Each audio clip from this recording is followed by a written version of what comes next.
கன்னித்தமிழ் தந்ததொரு திருவாசகம், கல்லை கனி ஆக்கும் முந்தன் ஒரு வாசகம். உண்டென்று சொல்வதுந்தன் கண்ணல்லவா, வண்ண கண்ணல்லவா. உண்டென்று சொல்வதுந்தன் கண்ணல்லவா, வண்ண கண்ணல்லவா.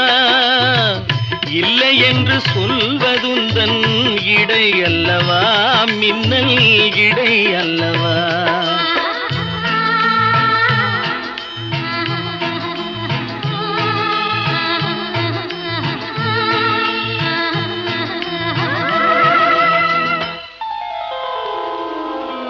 கல்லெல்லாம் மாணிக்க கல்லாகுமா, கலையெல்லாம் கண்கள் சொல்